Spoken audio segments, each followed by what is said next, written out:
Sinisiyasat naman ng PNP at ng NBI ang CCTV sa mga fingerprint, mga larawan at iba pang biometric features ng pumanaw na dating DPWH Undersecretary Catalina Cabral ang katuwang nakita sa Cannon Road sa Benguet nitong Huwebes. Sinisiyasat naman ng PNP at ng NBI ang CCTV video sa hotel kung saan huling tumuloy si Cabral bago po siya namatay. Oo. Makikita dito yung pagpasok ng elevator, makikita yung pagpasok sa pumasok pa yung sa kwarto, yung driver ni Yusek Cabral. Saksi si June Veneracion. Mag-aalauna ng hapon ng Huwebes, makikita sa kuha ng CCTV si dating DPWH Undersecretary Maria Catalina Cabral na naglalakad papasok ng driveway ng Ion Hotel sa Baguio City. Makalipas ang 5 minuto, dumating ang kanyang SUV Ayan, sasakyan, Fortuner, mga kababayan. na minamaneho ng kanyang driver. Nakuha ng CCTV ang pag-check-in nila sa hotel. Bandang 1:10 ng hapon. Tsaka ano daw mga bossing, pagka talagang dumadating daw si Yusek Cabral diyan sa Ion Hotel, talagang VIP daw po. Kumbaga siya nga din dating may-ari niyan eh. Siyempre alam nila na may kakayanan. No, nagumastos at big spender yan diyan sa hotel nila. Kaya talagang magiging VIP po. Sabi ni Sir Jorge Edradin, napaka-humble mo. Matagal ko nang napapansin sa'yo.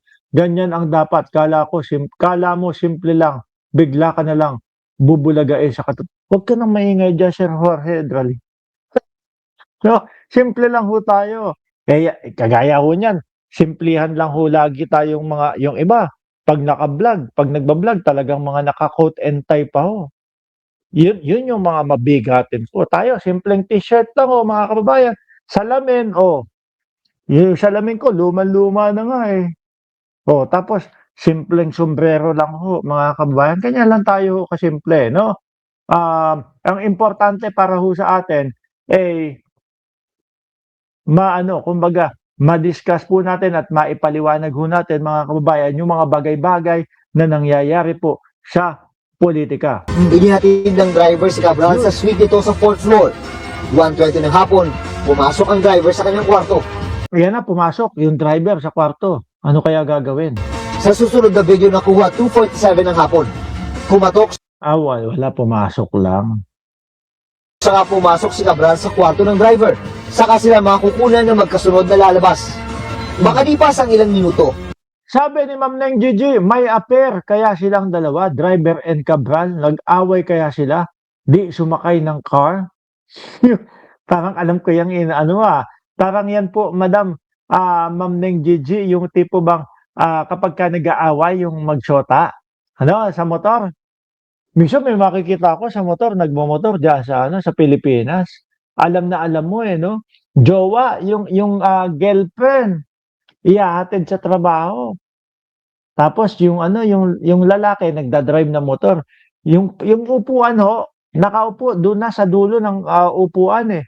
Tapos yung babae nandoon sa kaduluduluhan na naman ng upuan. Ang layo ho ng agwat.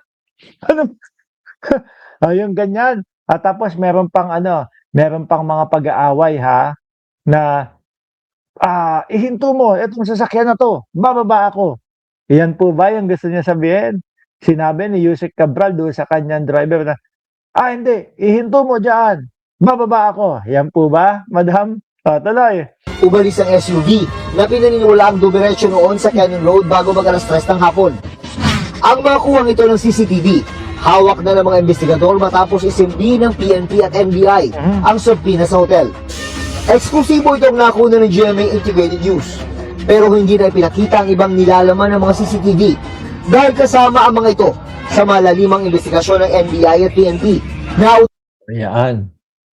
Ibig sabihin, may pinag-aaralan pa mga kababayan, na mabibigat.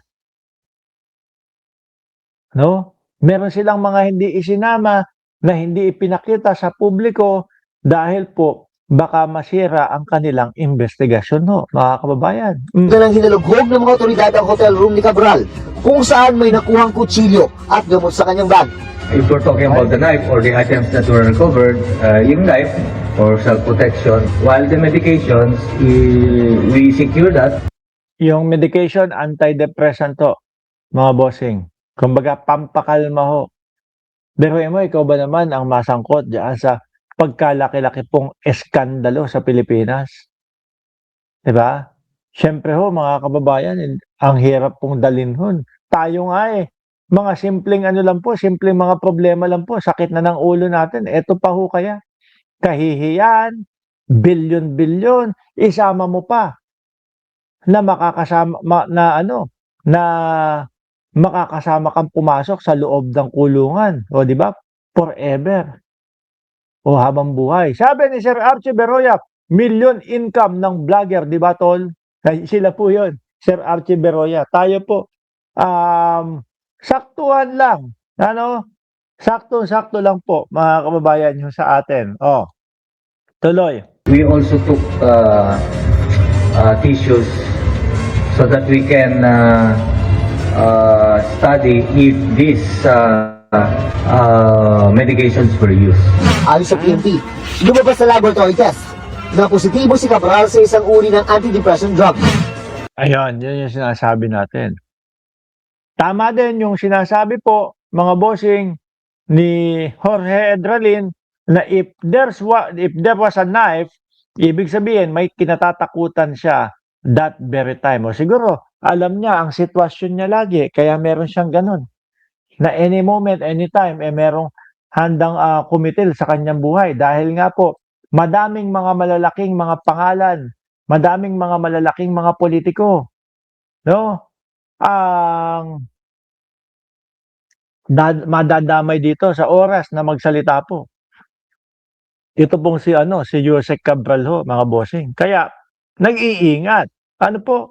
Kaya hindi mamatay-matay sa isip ko, mga bossing, na baka meron talagang dumisgrasya Pero sabi nila wala daw foul play. Pero pwede, dahil nga walang CCTV doon sa area na yon, doon sa lugar na yon, may napadaan na motor, sabay tulak ng konti. 'Di ba? Yung tulak, nasa gilid po siya ng inuupuan Oh. Nasa gilid po siya. Yung konting tulak mo lang, mapalakas lang ng konti, hindi papasa yun. Pero, mahuhulog yung tao doon sa bangin. Ayan. No, kasi yung pinagbabasehan po nila, mga kababayan, na medico legal o sa autopsiya ho, wala daw mga kalmot, wala daw pong mga itsura na nanlaban, nakipagbuno or whatever, or kung may saksak, may baril, wala daw. Pero yung simpleng tulak, hindi gagalos, hindi yun Hindi ho magpapasa yun 'Di ba? Sabi ni Interior Secretary John Vic Remulla, pwede nang alisin ang anggulong foul play base sa mga ebidensya. The postmortem examination showed extensive facial injuries on the right side of her face, extensive injuries on the rear of her skull, extensive injuries to her the right side of her rib cage and her hands. It shows a forward motion drop from the tip. Ano kaya? Nadulas talaga? Nadulas o tumalon? O meron tumulak? Yan ho, mga kababayan talaga Kasi sinasabi nila, si Cabral daw talaga yun. Sabi ni Legazpi, 1957, sino ba naman ang uupo sa tabi ng bangin? May sakit na phobia sa bangin. Cabral under ipinagbabawal na gamot. No? Ang under, yan. Sino pa dito? Kung itinulak yan, makikita mo sa fitness, no? Hindi makikita ng driver.